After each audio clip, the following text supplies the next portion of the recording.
click on some 3600s here. I'm just going to drag these across. I've got no base config, so that's why it's complaining slightly.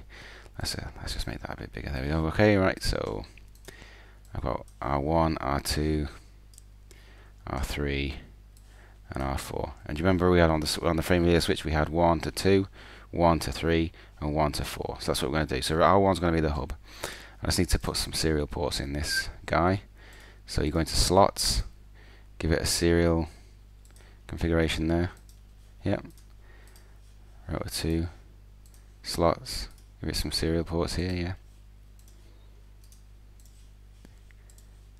Slots again, 4-port serial module, and then finally R4, click on R4, slots, and then in slot 0 port 4-port serial module. There we go. Alright, so each of the routers has got one module in them with 4 ports. And the way I like to do this, I like to do this manually. You don't have to do it manually, but I like to do that. So R1, we're going to use port 00, and we're going to stick that into port 1. Okay, so R1's come out from, let's have a look at that. So R1's come out from serial 00 and gone into frame relay 2 switch port 1. And then R2, same again, serial 00, but this time we're going to go into port 10. R3, serial 00, port 11. R4, serial 000, and 12. And that's it. So now we've built the switch. We've put the device on the edge. This is the hub. These are the 3 spokes. Let's fire that up and connect to it, and then we'll go on with some frame relay configuration. Okay, so we've fired up 4 routers now, 1, 2, 3, and 4, and they're all running. So R1, if you remember, was the hub, and then 2 and 3 and 4 are all the spokes. So we're going to configure off the first configuration topology type as a point-to-point subinterface. So we're going to configure a point-to-point subinterface on R1 and R2 just to show you how that works out. So let's go on to R1 first of all. I mean, there's no configuration on here just yet. So we'll come out of this initial configuration script.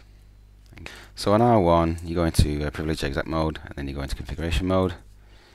Yeah, just the normal stuff, yeah. And then go into serial interface 00. Now the first thing we need to do is set the encapsulation type. Alright, so you go into the serial interface, then you do encapsulation type, encapsulation frame relay. Okay, so now this allows us to configure the subinterface stuff that we need to do. If you don't do encapsulation frame relay, you will not be able to do the next command, which is interface serial 0.0, and we'll use the subinterface number .1. So serial /0.1. Okay, and now we have to configure the frame relay interface type. Interface serial 0, 0, point to point. Okay, and then we'll give it an IP address. So we'll have IP address 10.1. And we'll have 12.1. So we're going to go from router 1 to router 2. So we'll have 12.1, and then 255.255.255.2. Why not? That's in there, and we'll do we'll use frame relay inverse VARP on this one. So we'll do frame relay interface delc, and we had 102. Remember the switch when we did the frame relay switch configuration? We used 102 on router 1. So let's just give this a host name so we know what host we're on. There we go. All right. Now one thing I didn't do was turn the serial interface on just there. So let's just go back in. Sorry, serial 0. 0, and we're doing no shut.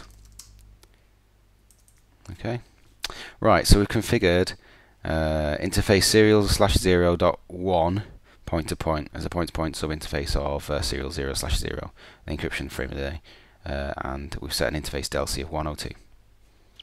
So now we're going to go on router 2. We're going to do the reverse and opposite. So we'll go into privilege exec mode, configuration mode, interface serial. So in fact, let's just give it the hostname first. Hostname R2, interface serial 00, encapsulation frame relay, interface serial 0.1 point to point.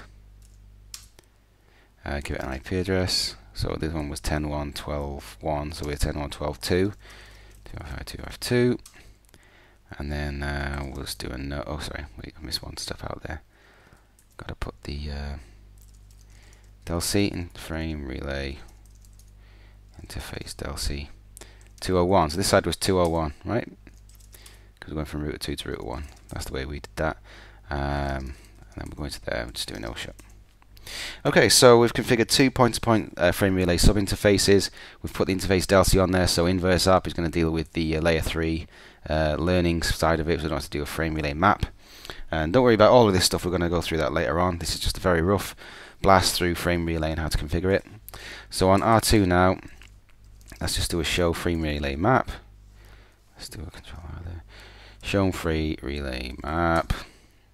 We see we've got a point-to-point DELSI there. 102 is up. It's broadcast enabled.